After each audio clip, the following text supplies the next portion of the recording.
to those of us who grew up in church. We want to take a fresh look at it. But just before this story, there's an encounter that Jesus has with the crowd where a subject comes up that comes up over and over again in Jesus' ministry, especially in Luke.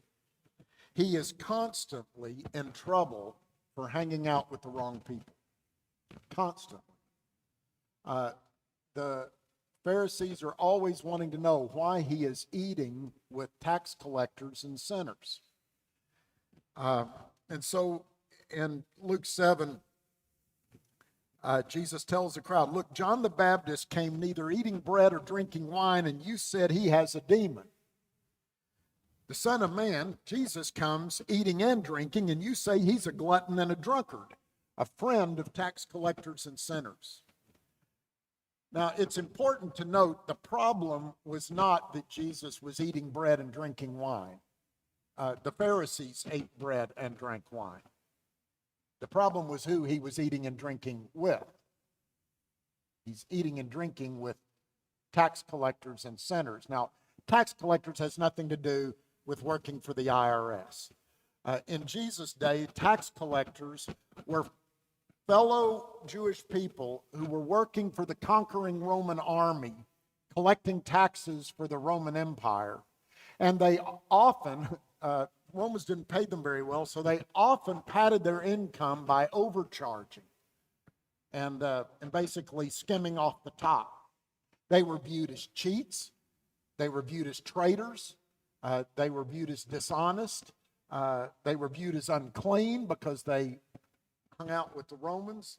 So when we hear tax collectors, don't think anything to do with anybody you know that works for the IRS. And then there are the sinners, this broad category. So in Jesus' day, they tended to divide, the religious people tended to divide people in two groups. There was the righteous. Those were the good, God-fearing, right-living, Bible-believing, church-going people. And then there were those that would wear a cowboy jersey to church on Sunday morning when they're playing the Panthers. Yes, I'm talking about you, Donald. Now, basically, there's the good church-going folk, and there's everybody else. And everybody else was a sinner. And that's the way they saw the world. And Jesus' problem in their eyes is that he's not hanging out with the good Bible-believing, right-living, God-fearing, church-going people. He's hanging out with the ones who aren't. Why is he associating with them? They don't keep the laws of God. They don't eat the foods they're supposed to eat. They associate with the wrong people. Why is he doing that? That was the issue. And what we're going to see as we go along in the Gospel of Luke is that Jesus has some very important things to say in response to that. And this next story is our first real encounter with Jesus on this subject. So one of these Pharisees, these good church-going folk, decided to have a dinner and invited Jesus to come.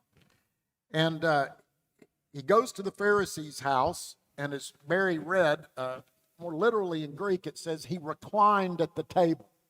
Now, when you read in a lot of translations where it says something about he sat at the table eating or whatever, and then it says this woman came in and was behind Jesus at his feet, washing his feet, and we're trying to figure out how that works. How are you behind somebody washing their feet? And so we have these kinds of images in the paintings where Jesus is sitting there in a chair and she's down at his feet washing his feet. But in Jesus' day, a dining room was set up with a low table. It was usually in a U shape. And people reclined at the table. They would often have a pillow. They would lean and eat off this low table. So they were literally reclining. They were lying down to eat. Around the outside of that U, so their feet are sticking out the back. So when she comes in, Jesus is at the table, but his feet are behind him, not under the table. And that's why she could wash his feet while he was at the table. So that's what's happening in the story. And it says this woman came in, and all we're told about her in this transformative moment in her life is just that she's a sinner. That's all. And everybody knew it. And we don't know why. We don't know what it was she had done. We don't know anything about her life. All we know is that everybody knew who she was. And so here is this good church-going guy at his table hosting Jesus, and in walks one of those people. I'm indebted to my friend Mike Cope for this next point, another preacher, but he said, you know, if you look in Sporting News magazine at one point at their 25 greatest moments in baseball history, he said you'll see things like Hank Aaron breaking Babe Ruth's record. You'll see Willie Mays' famous catch. You'll see Lou Gehrig's moment before the crowd declaring that he was the luckiest man alive. These famous moments in baseball history. And he said out of the top 12 on the 25 greatest moments in baseball history, number 8 is an error, a mistake. Baseball fans probably already know what it is. It's the most famous error in baseball history. If there are any Red Sox fans in the room, I'm sorry for what I'm about to put you through. But in the 10th inning of Game 6 of the 1986 World Series, the Red Sox were about to win their first World Series in 70 years. They had the lead, a 5-3 lead in the top of the 10th. They just needed 3 outs, and it would be over. But then the Mets tied it up. But that's okay. They just need 1 more out. The game will go to the 11th inning, and they'll have a chance still to win. But there's a runner on second base. And Mookie Wilson hits this little dribbling grounder down the first base line to the first baseman, Bill Buckner. And anybody who's played baseball or coached Little League or anything knows that one of the basic things you learn is get your glove dirty. You got to put your glove in the dirt, snag that ball, because if you don't, it's going to do exactly what it did to Bill Buckner. It rolled between his legs and out into right field, and the runner on second scored, and the Mets won the game. And they still had to play another game because it tied up the series, but the Mets won that one, and the Red Sox lost the series, and they blamed it all on Bill Buckner. Never mind that even if he had made the play, the game still would have gone to 11th inning and they might have lost it. Never mind that they played another game, they might have won that. They blamed Bill Buckner. And the next season when he came back, every time Buckner stepped on the field, the crowd booed him. The Red Sox fan booed him every time he came on the field. Halfway through the season, he gave up and asked to be traded. He later wound up the coach of a Red Sox farm club, and they booed him.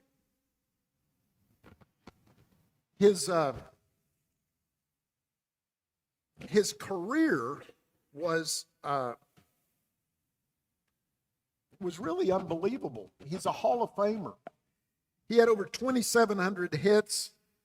3 times he hit 100 RBIs over the course of his career. He's one of the best first basemen to ever play the game, but that's all they remember him for. And as far as many Boston fans are concerned, he's not Bill Buckner, he's E3, which is the baseball code for an error on the first baseman. That's just, in baseball, if you just say E3, you think Bill Buckner. I mean, that's how this stuck. What if we were known only for our failures? What if they took the worst moment in your life and marked you with it for the rest of your life? What would it be like if they condensed your whole life down to 2 letters? And then they posted it on your house or on a bumper sticker or made you wear it on your clothes, like the scarlet letter in that famous story? What would it be like if you had to live Buckner's life? The only way they'd ever see you is for your worst mistake. That's what life must have been like in some way for this woman. Out of her whole life, all she's known for is whatever earned her that label, the sinner. And that's all the people saw when she came in. It was her. It was that woman. It was the sinner. And why is Jesus associating with her? And she engages in this act of humble devotion, very humble service. It's hard for us to quite grasp the significance of what washing the feet was like, because we don't do it. It doesn't make any sense to us to go to somebody's house, take off our shoes and socks, wash our smelly feet, and put our dirty shoes and socks back on. I mean, that doesn't make sense to us. But in their day, when you entered a home, the host would provide water, and you would wash your feet when you entered because you'd been on a dirt road in sandals and your feet were dirty, and so it was customary. But nobody washed your feet for you. I mean, maybe in a wealthy home you might have a slave do it, but generally people wash their own feet. But you didn't wash the guest's feet, and the guest didn't wash the host's feet. It was personal and it was humbling service, and you didn't do that. And she doesn't just take water and wash Jesus' feet. She uses expensive perfume and the hair on her head. This act of extreme devotion. And the Pharisee sits there and watches this, and he says to himself, if this man were really a prophet, he would know what kind of person this is that's touching him. He'd know she is a sinner. Simon thinks that if Jesus knew, he wouldn't let a sinner touch him. But that's exactly the point of the story. Jesus does know exactly who she is. And that's why he came. This idea of touching, maybe it'd be like, who is it we would hug and who would we not hug? And so Jesus says to Simon, Simon, I got something to tell you. He says, tell me, teacher. Yeah, we'll see. He says, I want you to imagine that two men owned somebody some money. They borrowed money from a moneylender. One owes him 500 denarii and another one owes him 50. Now, those numbers don't mean anything to us, but 500 denarii was like 2 years' wages, and 50 denarii was like 2 months' wages. Neither one of them could pay it back. It's too much money. He says, imagine that money lender just forgives the debt, just cancels it. He says, which one do you think's going to love that money lender more? The one that owed 2 years' wages or the one that owed 2 months' wages? And he says, well, I suppose the one who had the bigger debt canceled. Jesus says, that's right. Because hopelessness leads to greater gratitude and greater love. That guy that owed 2 years' wages was more hopeless. And this woman that came to Jesus is feeling more hopelessness and more despair. And then he says, Luke says, Jesus turned and looked at the woman and spoke to Simon. He looked at her and said, Simon, do you see this woman? That is a significant moment in the story when Jesus sees her, looks at her. Simon doesn't even want to look at her. Jesus sees her, recognizes her humanity. The time that I've spent working some in the homeless community, I learned something that I'd never really thought about. Homeless people often feel invisible. And maybe you've had this experience. It makes us uncomfortable. We're not sure what to say, what to do, and so we look away. And so homeless people will say they feel invisible because they can walk down the street and no one ever looks at them. No one makes eye contact with them. And when I heard that, I got to thinking, sometimes when I pull up to an intersection and there's a homeless person with a sign asking for money, what they call flying a sign, and they're holding a sign there, I thought, if I don't have anything on me, if I'm not prepared to give, if I just don't want to give, I don't even look. I don't want to make eye contact. It's uncomfortable. So I just look away, look at my phone. You ever had that experience? You ever think about it? We do it walking down the street. You walk down the street, you might nod at people, say hi, but if somebody walks by that appears homeless, you might find yourself turning your eyes away. And that's their experience of life, is that no one ever sees them. Once I heard that, I tried to start making it a habit that when I pull up to an intersection and there's somebody there, I'll look, I'll smile, and I'll nod and say hi, even if I don't have anything to give, just to give them that moment of recognition as another human being. And Jesus does that in this moment. He sees her. He asks Simon, if you see her. He doesn't really see her.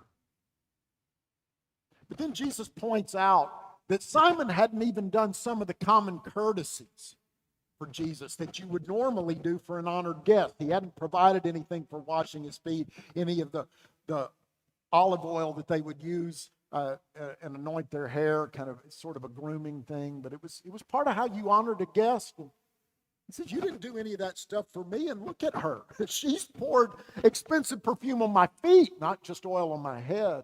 She's washed my feet with her hair, not just provided a towel for me to do it.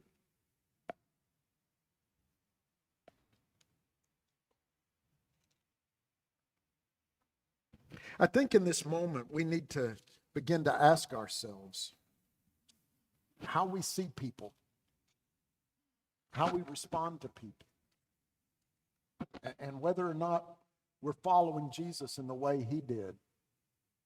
Who is it that we look away from, that we're uncomfortable around, that we're not sure we want to have a relationship with? Is it ex-cons? Is it our LGBT neighbors?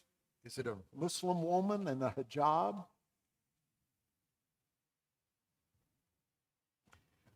Is it anybody who just doesn't look like a good, right-living, Bible-believing, church-going person? Are we uncomfortable around them? How would they feel if they walked in our churches? Would we see them? Would they feel seen? Would they feel welcome? How do they feel when we meet them on the street or at work or at school? Do they feel welcome or judged, seen or ignored? Do they get a smile or a frown? One thing Jesus challenges us to do in this story is to see people. Give them a place in the circle to be known. And so Simon says to her, I'll tell you, her many sins have been forgiven. And you know how I know that? Because she loves much. She knows how much forgiveness she's received from Jesus, and that's why she's pouring out this devotion. But somebody who doesn't think they've been forgiven much doesn't love much. Simon doesn't think he needs much forgiveness. He's a good, right, living, God-fearing, Bible-believing, church-going person. So he doesn't respond with much love. It's a story about grace and forgiveness contrasted with the Pharisees' judgment. It contrasts a woman who comes to Jesus in broken repentance with someone who's in his presence with self-righteousness and judgmentalism. There's three characters in this story. There's the sinner, there's the Pharisee, and there's Jesus. Which one am I today? That's a question to ask. Which one am I? Where can you find yourself in this story?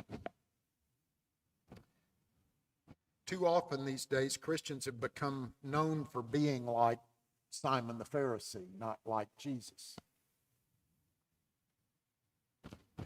I'd like to suggest today that there are times when we need to be like the woman. That's when we're with Jesus. We need to come to Jesus like she did. You know, the Pharisee could have come to Jesus and confessed he was a self-righteous, judgmental hypocrite, and the same mercy would have been poured out on him. We need to come to Jesus and confess whatever it is and receive that grace and mercy he pours out. But there are other times when we're with people that we need to be Jesus. We need to be the one who sees them, who welcomes them, who accepts them. I'm not sure there's any time we need to be the Pharisee, not even sitting here in church. And so it starts, I think, with understanding how much we've been forgiven, because an encounter with Jesus will change the way we see ourselves, and it'll change the way we see others. An encounter with Jesus will change the way we see ourselves and the way we see others. If we don't know how much we've sinned, we can't know how much he loves us. If we don't know how much we have sinned, then we can't love others the way Jesus loves them. So this morning, what's the sin that you're wearing like a scarlet letter? What's the failure you fear you might be known for if people saw you the way they saw this woman?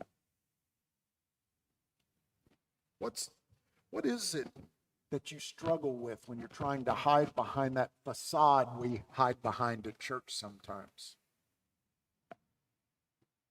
If you had to come to church wearing a label for your sins, the way Buckner had to wear E3, would it be an L for liar, a T for tax evasion, a P for pornography, a D for drunkenness, a G for greed, an A for anger, a J for judgmentalism, U for unforgiving? What is the sin that when you're honest with God, you have to admit that's me?